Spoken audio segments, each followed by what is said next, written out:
என்றும் வாழும் எல்லாம் வல்ல இறைவா, உமது திருமகன் இயேசு கிறிஸ்துவின் உயிர்ப்பினால் எம்மையெல்லாம் நிலை வாழ்விற்காய் புது படைப்பாக்கிய உமது கருணைக்காக நன்றி அப்பா. உமது மக்களாகிய எமக்கு விசுவாசத்தில் உறுதியையும் நிலையான எதிர்நோக்கையும் அளித்தருளும். நீர் வாக்களித்தவற்றை நிறைவேற்றுவீர் என்பதில் ஐயமற்று வாழ வரம் தாரும். ஆமேன். என்றும் வாழும் எல்லாம் வல்ல இறைவா, உமது திருமகன் இயேசு கிறிஸ்துவின் உயிர்ப்பினால் எம்மையெல்லாம் நிலை வாழ்விற்காய் புது படைப்பாக்கிய உமது கருணைக்காக நன்றி அப்பா. உமது மக்களாகிய எமக்கு விசுவாசத்தில் உறுதியையும் நிலையான எதிர்நோக்கையும் அளித்தருளும்.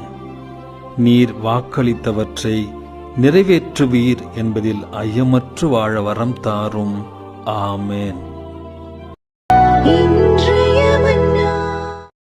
என்றும் வாழும் எல்லாம் வல்ல இறைவா, உமது திருமகன் இயேசு கிறிஸ்துவின் உயிர்ப்பினால் எம்மையெல்லாம் நிலை வாழ்விற்காய் புது படைப்பாக்கிய உமது கருணைக்காக நன்றி அப்பா. உமது மக்களாகிய எமக்கு விசுவாசத்தில் உறுதியையும் நிலையான எதிர்நோக்கையும் அளித்தருளும். Almighty ever-living God, in the resurrection of Christ your Son, you create us anew for eternal life.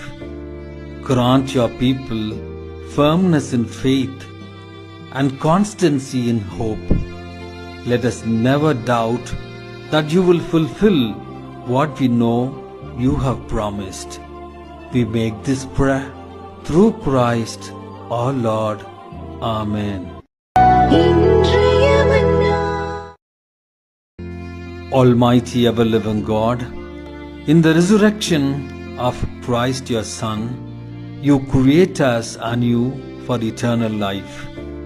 Grant your people firmness in faith and constancy in hope. Let us never doubt that you will fulfill what we know you have promised. We make this prayer through Christ our Lord. Amen. Almighty ever-living God, in the resurrection of Christ your Son, you create us anew for eternal life. Grant your people firmness in faith and constancy in hope. Let us never doubt that you will fulfill